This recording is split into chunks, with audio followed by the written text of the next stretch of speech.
Y&R Spoilers Reveal. The quiet rain outside the window only adds to the heaviness in Abby's heart as she enters society, where the air seems to be compressed, waiting for an inevitable collision.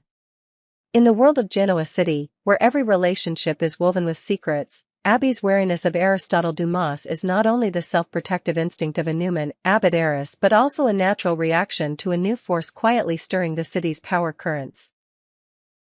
Amanda is back, with the sharp gaze and cold calm of a veteran lawyer, but her return brings with it too many things left unsaid, too many dangers hidden behind every reasonable explanation. Abby walks to the table, her eyes unable to hide the guard. Amanda, as usual, maintained her impenetrable facade, a polite smile, a calm gaze, but behind that a thick layer of calculation. Their encounter was not a simple conversation, but a mind game between two women who had both been tested to the limit by life. Abby suggested, almost accused, that she was as wary of Dumas as she was of the rest of the Winters group, a statement that seemed like a mere sentiment, but was loaded with layers of meaning, a test of Amanda's loyalty, a warning of a rift that might be quietly forming in Abby's own relationship. Amanda did not back down. She insisted that everyone could relax, that Aristotle Dumas was not a threat, that his goal was to protect Winters, to preserve values, not to take them away. But that calmness, rather than soothing, only made Abby more suspicious. Because Abby understands that in the world of people like Amanda or Dumas, calmness is always the perfect cover for deep calculations. Abby is not easily convinced. She looks deep into Amanda's eyes, as if to penetrate the fog of excuses, and she begins to ask questions, not only for Amanda, but also for herself. Will Amanda's return, with all the mysteries she carries, cause Abby's relationship to face irreparable cracks? The peaceful days that Abby once expected seem to be becoming a luxury, when everything around her is gradually being drawn into Dumas's vortex of power. Abby cannot help but remember the betrayals, the old wounds that have not yet healed, and the growing suspicion in her not only for Dumas but also for Amanda, her friend, her ally, and now the one who is shielding a force that Abby cannot control. The tension escalated as Amanda tried to convey that Dumas was genuinely trying to protect Winters. The logical arguments, the seemingly plausible evidence that Amanda presented, were, to Abby, just small pieces of a larger picture that she still couldn't quite see. In Abby's mind, the questions kept screaming: why was Dumas so interested in Winters? What did he really want? And Amanda, who was she protecting, Dumas or herself? Not giving Amanda a chance to fully control the situation, Abby continued to press. She demanded that Amanda provide honest information, to clarify Dumas's true intentions. No longer just polite questions, Abby went on the offensive, wanting to know exactly what Dumas would gain by interfering so deeply in Winters' internal affairs, and whether what Amanda was doing was truly for the good of the corporation, or just a way to help Dumas gain a foothold in the midst of the conflicting powers. Amanda, though used to pressure, couldn't help but feel backed into a corner. As a seasoned lawyer, she knew there were things she couldn't say, and things that, if revealed, would endanger not only Dumas but herself. Amanda deftly deflected, explaining that she could only respond as Dumas's lawyer, that any information had to be based on her client's permission. That sobriety, for Abby, only added to her sense of betrayal, that Amanda was no longer the friend she once was, but the spokesperson for a force she could not yet trust. In that moment, all memories of friendship, of trust, of what had once held Abby and Amanda together seemed to fade under the weight of responsibility, of power, and of loyalty. Abby looked at Amanda with a cold gaze, no longer of surprise or disappointment, but of determination not to let anyone, not even Amanda, fool her again. She told herself that she had to find the truth, at any cost. Amanda, on the other side of the battle, was undaunted. She understood her role, understood that Dumas' survival, and her own, depended on her ability to keep these secrets. Amanda was gentle but firm, answering Abby's questions tactfully, just enough not to arouse undue suspicion, but also not to reveal any loopholes. For Amanda, this was not only a confrontation with Abby, but also a test of herself, her loyalty to her client, and her ability to control any situation, even the most stressful ones. When the encounter ended, no one said goodbye. Each person left society with their own thoughts and calculations. Abby knew that she could not fully trust Amanda, and also understood that Dumas was an important link that could change the entire situation of Winters. She decided to investigate on her own, to monitor Amanda and Dumas' every move, and not to let anyone lead her down a blind path without knowing the price to pay. Amanda, although trying to appear calm, could not help but worry inside. She knew that Abby was not someone who could compromise, and Abby's suspicion could become a potential danger to everything she was protecting. Amanda had to find a balance between keeping Dumas's secret and maintaining a friendly enough relationship with Abby to avoid being exposed too soon. But deep down, Amanda knew that cracks had begun to appear, and once trust was eroded, nothing could be repaired. In the days that followed, Abby kept thinking about that conversation. She recalled Amanda's every word, every expression, trying to find any sign of deception. Abby could clearly sense that everything around her was changing, that the fragile peace she had hoped for was now an illusion. She began to secretly follow Amanda, trying to extract more information from those close to Dumas, and step by step, Abby pieced together the scattered pieces to paint a complete picture of the danger Winters, and herself, faced. On the other side of the battle line, Amanda became more and more cautious in her actions. She tightened all contact with Dumas, minimized her public appearances, and always kept a safe distance from Abby. Amanda knew that any mistake could be discovered by Abby, and then not only her career but also her self-esteem would collapse.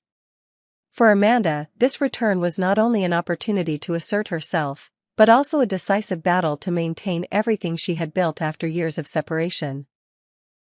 Regardless of who won or lost, the truth was that this encounter had forever changed the relationship between Abby and Amanda. There was no longer absolute trust, no longer unconditional friendship, but instead there were calculations, wary eyes, and cautious steps. Both understood that, in the power struggle in Genoa City, no one was truly a friend, no one was truly an enemy, but all were just chess pieces on a large chessboard, where one wrong decision was enough to cause everything to collapse. And then, as the night fell, Abby sat quietly in her room, her eyes fixed on the distant horizon. She knew that there was no way back, that she had to continue on the path she had chosen, despite the storms ahead, the secrets that had yet to be revealed, the seemingly inviolable relationships that were now beginning to crack day by day. Abby understood that every truth had its price, and only those strong enough could stand firm when the final curtain of mystery was lifted, and then, not only Winters, but also herself, would have to face the most difficult choice of her life. After a tense meeting with Amanda, Abby returned home with a troubled mind. As night fell, she lay awake by the window, her eyes fixed on the darkness outside, where every streetlight reminded her of unsolved mysteries. Amanda's every word, look, and gesture haunted Abby, reminding her that all faith was fragile in the face of the storm of truth. For the first time, Abby felt alone in this city, where there was no one she could fully rely on. The next morning, Abby decided not to wait any longer. She took the initiative to contact an old source who had helped the Newman family overcome secret incidents many times. Abby wanted to investigate Dumas, his connections to the Winters Corporation, and Amanda's recent appearances with this character. Abby understood that the longer she waited, the greater the risk that Winters would fall into the hands of an unforeseen force, and that she herself would become the next target. Abby's every move was now carefully calculated, no longer an impulsive young lady, but a woman forced to be strong to protect what she loved. Elsewhere, Amanda could not avoid the pressure. In the morning, when she first set foot in the office, she noticed that the atmosphere around her was different. Her colleagues looked at her with scrutinizing eyes, because information about her frequent appearances with Dumas had begun to leak out. Her colleagues' unintentional questions about why she was close to Dumas, about the contracts, about the secret meetings, made Amanda feel like she was being watched every step of the way. Although her lawyer's skills helped her maintain a calm exterior, Amanda was still shaken inside. She knew that with just a small mistake, all the secrets would collapse and her career and reputation could be ruined. Abby's suspicions did not stop there. She began to approach people close to Amanda in the company, pretending to ask about life and work, but in fact, she was probing every little expression. Once, Abby overheard a conversation between Amanda and a colleague, in which Amanda mentioned a secret meeting with Dumas. This further reinforced Abby's hunch that something fishy was going on. She decided to quietly follow Amanda, recording every schedule, every stop, not missing even the smallest sign. Meanwhile, there were also hidden disturbances within Winters. Devon felt the instability becoming more and more obvious in meetings, when her decisions no longer received the same consensus as before. Some people quietly questioned Amanda's role, and some even openly suggested that her return this time was not simply a work affair. Devon, who had once trusted Amanda the most, was now forced to be more cautious with his former best friend. Coldness and suspicion began to creep into every conversation, every glance they exchanged. The pressure on Amanda grew heavier and heavier.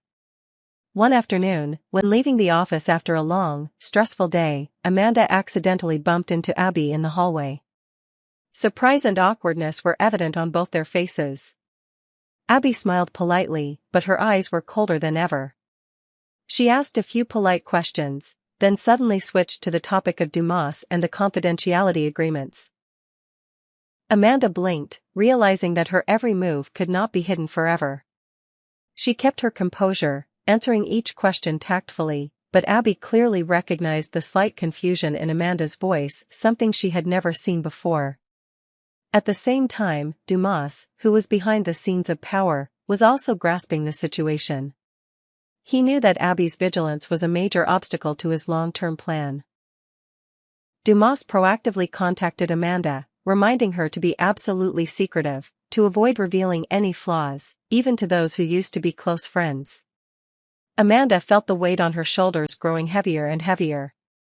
She did not want to betray Winters, and even less to deceive Abby, but between the boundary of power and friendship, she was forced to choose. Every night, Amanda struggled with the question, was she really doing the right thing? The undercurrent continues to churn when Abby receives a confidential document from a private source. The pages reveal hidden financial ties between Dumas and some of the disgruntled shareholders in Winters. Abby is even more certain that a plot to take over the corporation has been carefully prepared. She realizes with pain that Amanda, who once stood by her side, is now on the other side of the battle line. Abby decides to call a closed meeting with Devon and Lily, presenting all her suspicions, and warning them to be ready for a relentless legal and emotional battle. The meeting takes place in a heavy atmosphere. Devon, initially hesitant, after reading through the documents and hearing what Abby has discovered, cannot help but worry. Lily is pensive, her eyes distant, because she knows that these cracks can collapse the entire family empire they have worked so hard to build. Abby advised both of them to unite, absolutely not to share any information with Amanda or those close to Dumas, even just a small detail. As for Amanda, her uneasy feeling became more and more obvious. She noticed that her colleagues were starting to become cold, information in the company was limited, and even important meetings, she was no longer invited to as before. Amanda understood, all paths were gradually closing before her eyes. She was forced to choose. Continue to be loyal to Dumas, or return to her old friends, the people she once considered family. The climax of the tension came when Abby decided to organize a direct meeting with Amanda, no more beating around the bush, no more ambiguity. In the meeting room, under the cold white light, Abby looked straight into Amanda's eyes, asking repeatedly about the real relationship between her and Dumas, about the money transfers, about the ultimate goal of the entire plan that Dumas was pursuing. Amanda, after a long moment of silence, finally admitted that she was in a dilemma. She confessed that she had been dragged into this vortex of power by Dumas, but insisted that she had never intended to betray Winters, much less hurt Abby. But when trust is broken, all explanations become meaningless.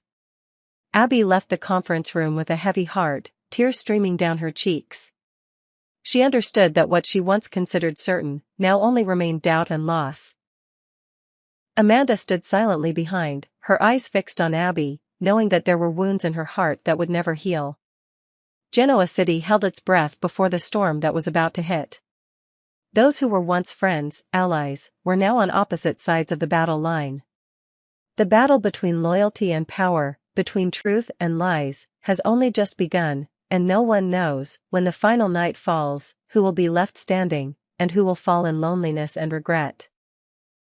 The atmosphere in Genoa City has never been more tense and suffocating than it is now, when the undercurrents of power, loyalty, and jealousy quietly turn into a storm. From the moment Amanda reappears in this familiar place, with the confident demeanor of a lawyer, both sharp and cold, the whole city seems to understand that a series of major events is about to erupt, causing cracks, doubts, and even relationships that were thought to be unshakable. The confrontation between Abby and Amanda takes place in a seemingly peaceful space, but just one look, one out-of-tune word and all the peace turns into a distant past. Abby, with her vigilance that has become instinctive after so many events, cannot hide her unease. For her, Amanda's return is no different from an unannounced storm. Once friends, once allies, even sympathizers on many fronts, but now, Abby only sees Amanda as an alien force, a sharp spokesperson representing Aristotle Dumas, a name that, whenever mentioned, makes the atmosphere inside Winters thicken with layers of suspicion, fear, and caution. The confrontation begins with seemingly polite questions, but each word, each look is like a sharp needle. Abby seems to not accept any simple explanation. She questions Amanda's purpose in representing Dumas, about the hidden plans behind the contracts, about the truth behind the Winters protective shell that Amanda constantly mentions. But Amanda is not easily pushed into a corner. She is steadfast in her professional principles, keeping all necessary information confidential, answering only enough to avoid making any mistakes, but also enough to make Abby feel suffocated, as if she were talking to an impenetrable wall. Every time their eyes met, a wave of old memories rose up, friendship, memories, even times of standing on the same side, but at the same time, Abby clearly felt the irreversible change. She realized that Amanda was no longer a close friend, but had become a bearer of secrets from an opposing force. The more Abby pressed, the more she felt pushed back into a passive position, helpless before a layer of defense that was too thick, too cold. In her heart, all the doubts about Dumas's intentions grew, and the feeling of betrayal smoldered into a flame of jealousy, making Abby unable to control her emotions. It didn't stop there. When Amanda left the meeting with Abby, she had barely had time to catch her breath when she received a text message from Devon, who had been her spiritual support through many stormy years. Devon wanted to see her immediately, and Amanda, despite her turmoil, knew she couldn't refuse.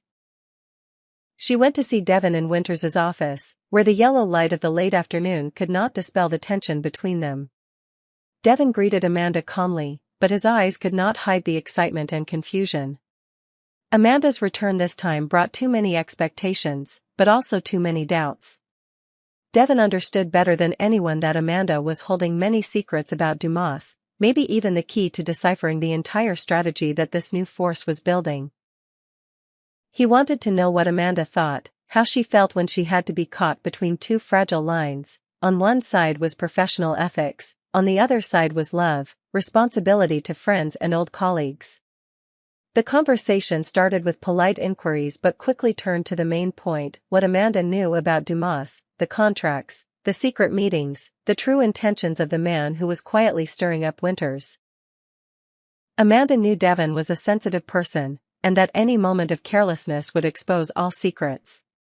She chose a way to answer that was both tactful and within the limits of what was allowed, mentioning the principle of client confidentiality, something that every true lawyer must put first. But that professionalism unintentionally deepened Devon's doubts. He remembered the days when Amanda was his shoulder to lean on, when he shared everything, and now, between them was a wall of paper that no one dared to break.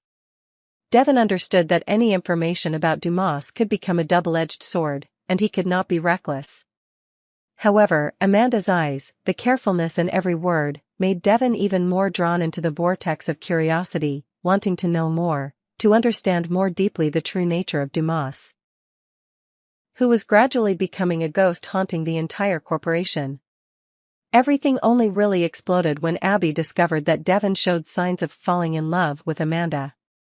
Small gestures, long meetings, work stories turning into personal stories, all caught Abby's eye. The jealousy inside her could no longer be contained, it exploded into anger, frustration, and finally irreparable cracks in the relationship. Abby felt abandoned, ignored, as if all her efforts to warn were being pushed aside by those closest to her. Not only Devon, but also the Winters inside began to show cracks.